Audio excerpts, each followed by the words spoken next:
Hi guys, in this video we are going to learn rule against perpetuity, that is section 14 in Transfer of Property Act 1882. Transfer of Property ile section 14 എന്നത് section 13ന്റെ ഒരു continuation ആണ്. So section 13 കണ്ടിട്ട് മാത്രമേ section 14ലേക്ക് ഈ ഒരു വീഡിയോയിലേക്ക് വരുവാൻ പാടുള്ളൂ. ആരെങ്കിലും section 13 പഠിക്കാതെ സെക്ഷൻ 14ലേക്ക് വന്നിട്ടുണ്ടെങ്കിൽ ഇത് മനസ്സിലാക്കുവാൻ ഒരുപാട് പ്രയാസമായിരിക്കും. തന്നെയല്ല, ഞാൻ വന്ന് സെക്ഷൻ 13ൽ പറഞ്ഞ കാര്യങ്ങൾ വീണ്ടും വീണ്ടും എക്സ്പ്ലെയിൻ ചെയ്യുന്നുണ്ടാവില്ല. ആ ടേംസ് ഒക്കെ അങ്ങനെ തന്നെ പറഞ്ഞു പോവുകയുള്ളൂ ഈ ഒരു ക്ലാസ്സിൽ. സോ അതുകൊണ്ട് സെക്ഷൻ 13ൻ്റെ ക്ലാസ് കണ്ടതിന് ശേഷം മാത്രം ഈ ഒരു വീഡിയോ കാണുക. Section 14 of Transfer of Property Act deals with a rule against perpetuity. പെർപ്പച്യൂറ്റിക്ക് എതിരായിട്ടുള്ള റൂൾ, അതാണ് സെക്ഷൻ 14. സോ എന്താണ് പെർപ്പച്യൂറ്റി എന്ന് ആദ്യം നോക്കാം. The term perpetuity means permanence or infinity. Perpetuity എന്ന വേർഡ് എന്തിനെയാണ് അർത്ഥമാക്കുന്നത്?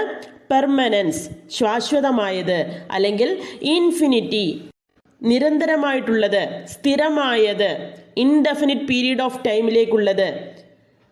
ഇതൊക്കെയാണ് പെർപ്പച്യൂറ്റി എന്ന വേർഡിൻ്റെ മീനിങ്. അങ്ങനെയെങ്കിൽ പെർപ്പച്യൂറ്റി ട്രാൻസ്ഫർ എന്നതുകൊണ്ട് എന്താണ് അർത്ഥമാക്കുന്നത്? ഒരു പ്രോപ്പർട്ടി ഒരു സെർട്ടൈൻ ഗ്രൂപ്പ് ഓഫ് പേഴ്സൺസിൻ്റെ കയ്യിൽ മാത്രം സർക്കുലേറ്റ് ആകുന്ന രീതിയിലുള്ള ട്രാൻസ്ഫർ, അതാണ് പെർപ്പച്യൂറ്റി ട്രാൻസ്ഫർ. ഫോർ എക്സാമ്പിൾ, എക്സ് എന്ന് പറയുന്ന ഒരു വ്യക്തി അദ്ദേഹത്തിൻ്റെ ലാൻഡ് ഫസ്റ്റ് എ എന്ന് പറഞ്ഞ പേഴ്സണ് ജീവിത താല്പര്യമായിട്ട് കൊടുക്കുന്നു. ഇനി എയുടെ ലൈഫ് ടൈം കഴിഞ്ഞിട്ട് ബിക്ക് ജീവിത താല്പര്യമായിട്ട് ലൈഫ് ഇൻട്രസ്റ്റ് ചെയ്ത് കൊടുക്കുന്നു.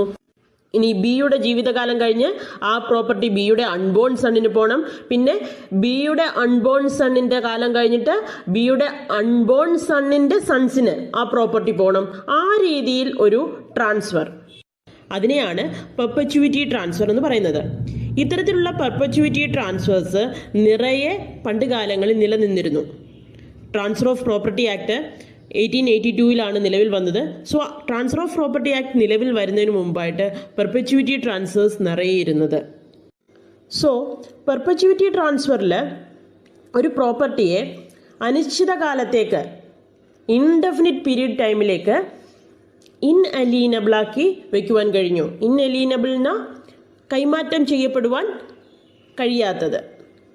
സോ ഒരു പ്രോപ്പർട്ടിയുടെ കൈമാറ്റം അനിശ്ചിത കാലത്തേക്ക് തടഞ്ഞുകൊണ്ട് ആ പ്രോപ്പർട്ടിയെ ഒരു ഗ്രൂപ്പ് ഓഫ് പേഴ്സൺസ്ക്കുള്ളേ അത് വയ്ക്കുവാൻ പെർപ്പച്യൂറ്റി ട്രാൻസ്ഫർ കൊണ്ട് കഴിയുമായിരുന്നു 1882 മുമ്പായിട്ട്. ഇത്തരത്തിലുള്ള പെർപ്പച്യൂറ്റി ട്രാൻസ്ഫേഴ്സിൻ്റെ ഫലമായിട്ട് free circulation of the property curtail ചെയ്യപ്പെട്ടു. കർട്ടെയിൽ ചെയ്യുക എന്നാൽ വെട്ടിക്കുറയുക, അല്ലെങ്കിൽ ചുരുങ്ങുക, തടസ്സപ്പെടുക എന്നൊക്കെയാണ് കർട്ടെയിൽ എന്ന വേർഡിൻ്റെ മീനിങ്. സോ പെർപ്പച്യൂറ്റി ട്രാൻസ്ഫേഴ്സിൻ്റെ ഫലമായിട്ട് പ്രോപ്പർട്ടിയുടെ ഫ്രീ സർക്കുലേഷൻ ബാധിക്കപ്പെട്ടു. സോ പ്രോപ്പർട്ടീസിൻ്റെ ഫ്രീ സർക്കുലേഷൻ ഉറപ്പുവരുത്തുവാൻ വേണ്ടിയിട്ട് എസ്റ്റാബ്ലിഷ് ചെയ്യപ്പെട്ട സെക്ഷനാണ് section 14 in transfer of property act. അപ്പോൾ എന്താണ് സെക്ഷൻ 14ന്റെ ഒബ്ജക്റ്റ് എന്നത്? Yes, the main object of this rule against perpetuity is to ensure the free circulation of the property. Once again, the term perpetuity means permanence or infinity or for an indefinite period of time. Perpetuity transfer is the type of transfer that makes a property inalienable for an indefinite period of time.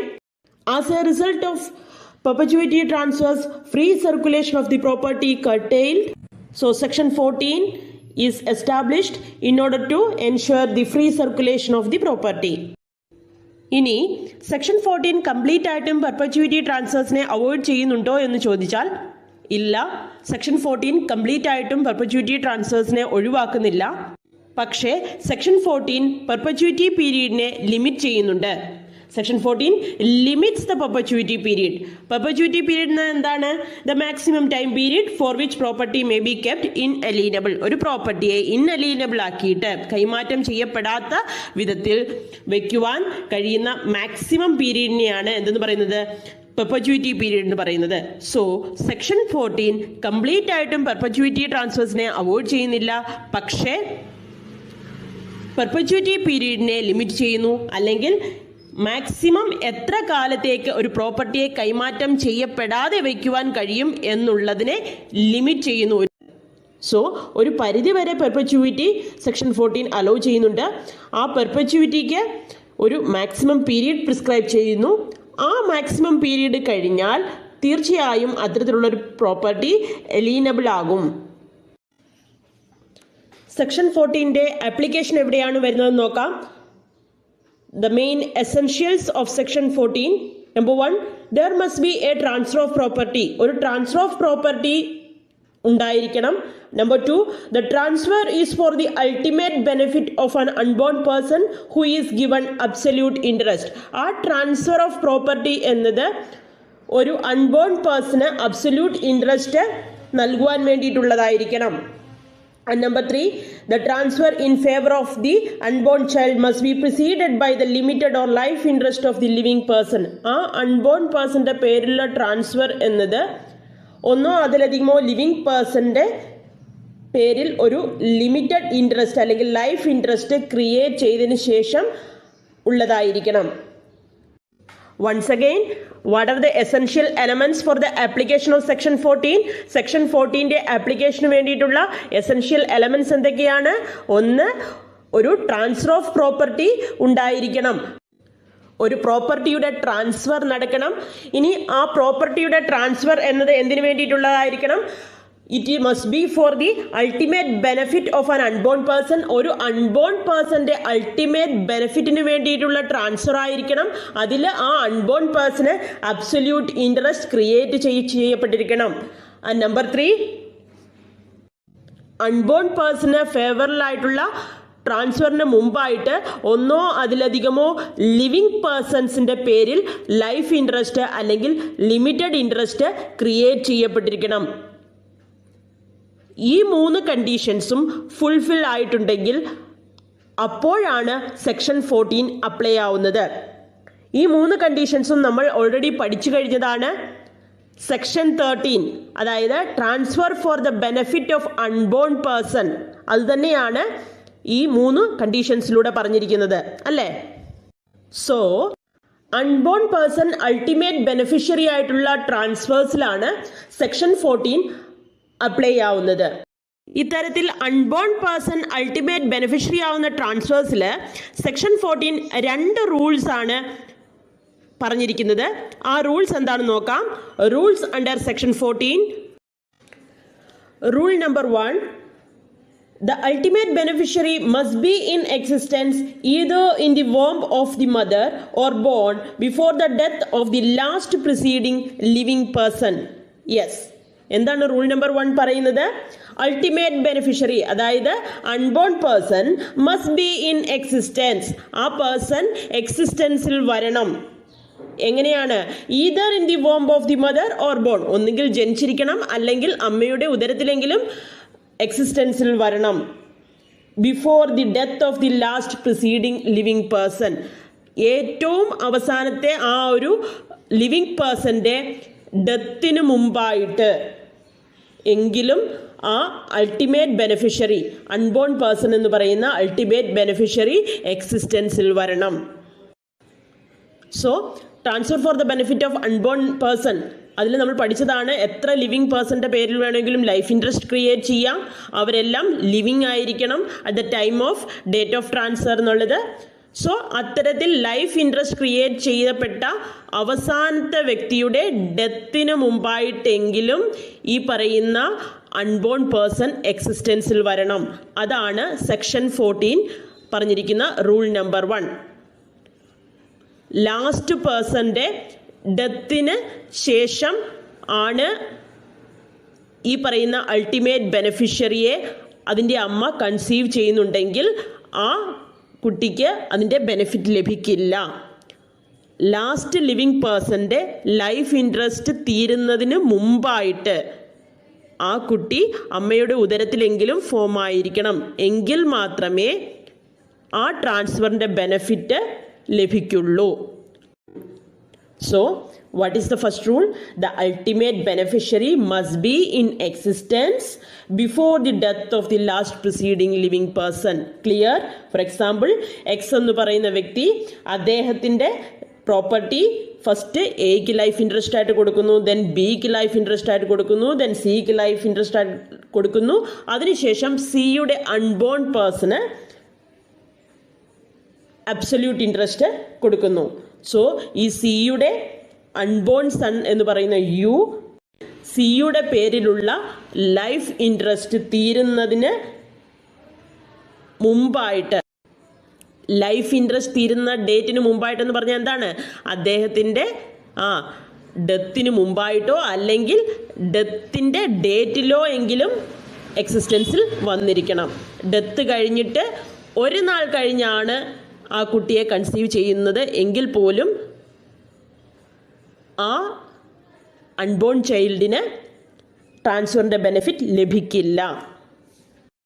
അത്തരത്തിൽ ഈ ഒരു എക്സാമ്പിളിൽ സിയുടെ life interest തീർന്ന ഡേറ്റിൽ U എന്ന് പറയുന്ന person എക്സിസ്റ്റൻസിൽ ഇല്ലെങ്കിൽ ആ പ്രോപ്പർട്ടിയുടെ സ്ഥിതി എന്താകും? യെസ്, ലൈഫ് ഇൻട്രസ്റ്റ് തീർന്നതിന് ശേഷം ആ ട്രാൻസ്ഫററിൻ്റെ, അതായത് എക്സിൻ്റെ ലീഗൽ ഹയേഴ്സിന് ആ പ്രോപ്പർട്ടി ചെന്നു ചേരും. Clear? Now rule number 2, vesting of absolute interest in favor of ultimate beneficiary may be postponed only up to the minority of the ultimate beneficiary but not beyond that. Ultimate ബെനിഫിഷ്യറിയുടെ ഫേവറിൽ പ്രോപ്പർട്ടിയുടെ absolute interest നിക്ഷിപ്തമാക്കുന്നത് വേണമെങ്കിൽ ultimate ബെനിഫിഷ്യറിയുടെ minority വരെ അത് postpone ചെയ്യാം, തള്ളിവെക്കാം. But not beyond that. Once ultimate ബെനിഫിഷ്യറിയുടെ മൈനോറിറ്റി പീരീഡ് കഴിഞ്ഞാൽ അത്തരത്തിൽ അബ്സല്യൂട്ട് ഇൻട്രസ്റ്റിൻ്റെ വെസ്റ്റിംഗ് തള്ളിവെക്കുവാൻ കഴിയില്ല. അതാണ് റൂൾ നമ്പർ 2 പറയുന്നത്. നമുക്കൊരു എക്സാമ്പിൾ നോക്കാം. X transfers his property to a for life, then B for life, then C for life, then C's unborn son at the age of 18. X അദ്ദേഹത്തിൻ്റെ property first എക്ക് ജീവിത താല്പര്യമായിട്ട് കൊടുക്കുന്നു, then ബിക്ക് ജീവിത താല്പര്യമായിട്ട് കൊടുക്കുന്നു, ദെൻ സിക്ക് ജീവിത താല്പര്യമായിട്ട് കൊടുക്കുന്നു. അതിനുശേഷം സിയുടെ അൺബോൺ സണ്ണിന് 18 വയസ്സിൽ ആ പ്രോപ്പർട്ടി ചെന്നു ചേരണം എന്നുള്ള രീതിയിൽ ട്രാൻസ്ഫർ ചെയ്യുന്നു. ഇത്തരത്തിലുള്ള ട്രാൻസ്ഫർ വാലിഡ് ആണോ? Yes, it is valid. Why? അവിടെ അബ്സല്യൂട്ട് ഇൻട്രസ്റ്റിൻ്റെ വെസ്റ്റിംഗ് അൺബോൺ പേഴ്സൻ്റെ അല്ലെങ്കിൽ അൾട്ടിമേറ്റ് ബെനിഫിഷ്യറിയുടെ മൈനോറിറ്റി പീരീഡ് വരെ മാത്രമേ പോസ്റ്റ്പോൺ ചെയ്തിട്ടുള്ളൂ. സെക്ഷൻ 14 റൂൾ 2 പ്രകാരം ഇത്തരത്തിൽ അബ്സല്യൂട്ട് ഇൻട്രസ്റ്റിൻ്റെ വെസ്റ്റിംഗ് അൾട്ടിമേറ്റ് ബെനിഫിഷ്യറിയുടെ മൈനോറിറ്റി പീരീഡ് വരെ പോസ്റ്റ്പോൺ ചെയ്യാവുന്നതാണ്. സോ അതുകൊണ്ട് തന്നെ ഈ ട്രാൻസ്ഫർ വാലിഡാണ്. ഇനി ഇതേ എക്സാമ്പിൾ തന്നെ X transfers his property to A for life, then B for life, then C for life, then C's unborn son at the age of 25. അങ്ങനെയാണെങ്കിലോ സിയുടെ അൺബോൺ സണ്ണിന് ഈ പ്രോപ്പർട്ടി 25ാമത് വയസ്സിൽ പോയി ചേരണം എന്നുള്ള രീതിയിലാണ് ആ ട്രാൻസ്ഫർ നടത്തിയിരിക്കുന്നെങ്കിലോ എന്താകും ആ ട്രാൻസ്ഫറിൻ്റെ സ്ഥിതി? സെക്ഷൻ 14 റൂൾ 2 പ്രകാരം ഒരു അൾട്ടിമേറ്റ് ബെനിഫിഷ്യറിയുടെ മൈനോറിറ്റി വരെ വേണമെങ്കിൽ അബ്സല്യൂട്ട് ഇൻട്രസ്റ്റിൻ്റെ വെസ്റ്റിംഗ് തള്ളിവെക്കാം. പക്ഷേ മൈനോറിറ്റിക്ക് ശേഷം അത് തള്ളിവെക്കുവാൻ കഴിയില്ല. സോ ഇവിടെ 25 ഇയേഴ്സ് എന്ന് പറയുമ്പോൾ മൈനോറിറ്റി കഴിഞ്ഞ പീരീഡാണ്. സോ ആ ട്രാൻസ്ഫറിൻ്റെ ആ ഒരു പാർട്ട് വാലിഡ് അല്ല. നമ്മളൊന്ന് ഓർക്കുക, അൺബോൺ പേഴ്സൻ്റെ ബെനിഫിറ്റിന് വേണ്ടിയിട്ടുള്ള ട്രാൻസ്ഫേഴ്സിൽ ഏത് പാർട്ടാണോ തെറ്റായിട്ടുള്ളത് ആ പാർട്ട് മാത്രം നടപ്പിൽ വരില്ല. സോ ഈ കേസിൽ ഈ ലൈഫ് ഇൻട്രസ്റ്റിലെ സിയുടെ വരെയുള്ള ലൈഫ് ഇൻട്രസ്റ്റ് അതുവരേക്കും ഈ ട്രാൻസ്ഫർ വാലിഡാണ്. സോ ആ പാർട്ടെല്ലാം കറക്റ്റായിട്ട് നടക്കും. സോ എയുടെ ലൈഫ് ടൈം നടക്കും, ബിയുടെ ലൈഫ് ടൈം നടക്കും, ദെൻ സിയുടെ ലൈഫ് ടൈമിലും ആ ഒരു പ്രോപ്പർട്ടി അവർ എൻജോയ് ചെയ്യും. എന്നിട്ട് ലാസ്റ്റ് പാർട്ട്, അതായത് സിയുടെ അൺബോൺ സണ്ണിന് 25 വയസ്സിൽ പോയി ചേരണം ഈ പ്രോപ്പർട്ടി എന്നുള്ള പാർട്ട് മാത്രമാണ് അവിടെ തെറ്റായിട്ടുള്ളത്. ആ ഒരു പാർട്ട് മാത്രം നടപ്പിൽ വരില്ല. ആ ഒരു പാർട്ട് മാത്രം ഇൻവാലിഡാണ്, അത് നടപ്പിൽ വരില്ല. സോ സിയുടെ ലൈഫ് ടൈമിന് ശേഷം ട്രാൻസ്ഫററിൻ്റെ ലീഗൽ ഹയേഴ്സിലേക്ക് ആ പ്രോപ്പർട്ടി ചെന്നു ചേരും. അതേസമയം സിയുടെ അൺബോൺ സണ്ണിന് 18 ഇയേഴ്സിൽ ആ പ്രോപ്പർട്ടി ചെന്ന് ചേരണം എന്ന രീതിയിലുള്ള ഒരു ട്രാൻസ്ഫർ അത് വാലിഡാണ്. അവിടെ പെർപ്പച്യൂറ്റി പീരീഡ് ഒന്നും വയലേറ്റ് ചെയ്തിട്ടില്ല. സോ സിയുടെ ലൈഫ് ടൈമിന് ശേഷം സിയുടെ അൺബോൺ സണ്ണിന് 18 ഇയേഴ്സിൽ ആ പ്രോപ്പർട്ടി ചെന്ന് ചേരും. ക്ലിയർ ആയി എന്ന് വിചാരിക്കുന്നു.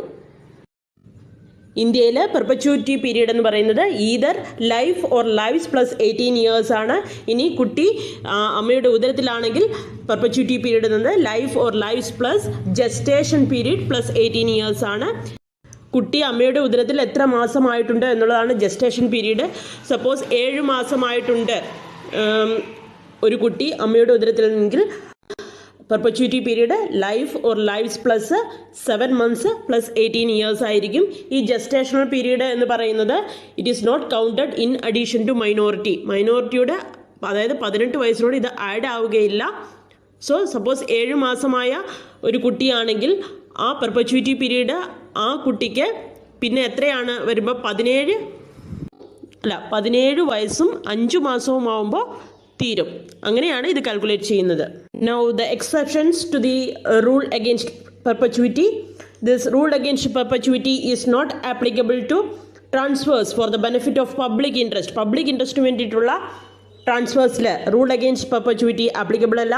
അതുപോലെ തന്നെ പേഴ്സണൽ കോൺട്രാക്ട്സിൽ റൂൾ അഗെയിൻസ്റ്റ് പെർപ്പച്യൂറ്റി ആപ്ലിക്കബിൾ അല്ല. പേഴ്സണൽ കോൺട്രാക്ട്സിൽ പ്രോപ്പർട്ടിയിൽ ഇൻട്രസ്റ്റ് ക്രിയേറ്റ് ചെയ്യാത്ത തരത്തിലുള്ള പേഴ്സണൽ കോൺട്രാക്ട്സിൽ റൂൾ അഗെയിൻസ്റ്റ് പെർപ്പച്യൂറ്റി ആപ്ലിക്കബിൾ അല്ല. ഇനി കമൻറ്റ് സെക്ഷനിൽ വന്നൊരു ക്വസ്റ്റ്യൻ ആൻസർ പറഞ്ഞുകൊണ്ട് നമുക്ക് നിർത്താം. ക്വസ്റ്റ്യൻ എന്തായിരുന്നു എന്നാൽ അബ്സല്യൂട്ട് ഇൻട്രസ്റ്റ് ഒരു അൺബോൺ പേഴ്സണ് ക്രിയേറ്റ് ചെയ്തു. ആ കുട്ടി ജനിച്ചു. 13 വയസ്സാകുമ്പോൾ ആ കുട്ടി മരിച്ചു പോകുന്നു. ആ പ്രോപ്പർട്ടിയുടെ സ്ഥിതി എന്താണ് എന്നുള്ളതാണ്. സോ അവിടെ പ്രത്യേകിച്ച് പെർപ്പച്യൂറ്റി പീരീഡ് ഒന്നും പറഞ്ഞിട്ടല്ല ആ ഒരു ട്രാൻസ്ഫർ എഴുതിയിരിക്കുന്നതെങ്കിൽ ആ കുട്ടി ജനിക്കുന്ന ആ നിമിഷം തന്നെ ആ പ്രോപ്പർട്ടിയുടെ അബ്സല്യൂട്ട് ഇൻട്രസ്റ്റ് കുട്ടിയിൽ വെസ്റ്റ് ആകും. സോ ആ കുട്ടി 13 വയസ്സിൽ മരിച്ചാൽ ആ കുട്ടിയുടെ ലീഗൽ ഹയേഴ്സിലേക്കായിരിക്കും ആ പ്രോപ്പർട്ടി ചെന്ന് ചേരുന്നത്. അതായത് കുട്ടിയുടെ അമ്മയോ അച്ഛനോ ആ കുട്ടിയുടെ ലീഗൽ ഹയേഴ്സിലേക്ക് ആ പ്രോപ്പർട്ടി ചെന്ന് ചേരും. ഇനി ഇതേ ട്രാൻസ്ഫർ തന്നെ ഒരു കുട്ടിക്ക് ഒരു അൺബോൺ പേഴ്സണ് അബ്സല്യൂട്ട് ഇൻട്രസ്റ്റ് ക്രിയേറ്റ് ചെയ്തുകൊണ്ട് ട്രാൻസ്ഫർ ചെയ്തിരിക്കുന്നു. പക്ഷേ അവിടെ പെർപ്പച്യൂറ്റി പീരീഡ് പറഞ്ഞിട്ടുണ്ട്. കുട്ടിക്ക് 18 വയസ്സാകുമ്പോഴാണ് ആ പ്രോപ്പർട്ടിയുടെ അബ്സല്യൂട്ട് ഇൻട്രസ്റ്റ് വെസ്റ്റ് ചെയ്യേണ്ടത് എന്ന് പെർപ്പച്യൂറ്റി പീരീഡ് ക്രിയേറ്റ് ചെയ്തിട്ടാണ് ട്രാൻസ്ഫർ ചെയ്തിരിക്കുന്നതെങ്കിൽ ആ കുട്ടി 13 വയസ്സിൽ മരിച്ചാൽ ആ ട്രാൻസ്ഫററിൻ്റെ ലീഗൽ ഹയേഴ്സിലായിരിക്കും പ്രോപ്പർട്ടി ചെന്ന് ചേരുന്നത്. കുട്ടിയുടെ ലീഗൽ ഹയേഴ്സിലേക്ക് പ്രോപ്പർട്ടി ചെന്ന് ചേരില്ല. So section 13 and section 14 clear ആയിട്ടുണ്ട് എന്ന് വിചാരിക്കുന്നു. നിങ്ങളുടെ അഭിപ്രായങ്ങൾ അറിയിക്കണം.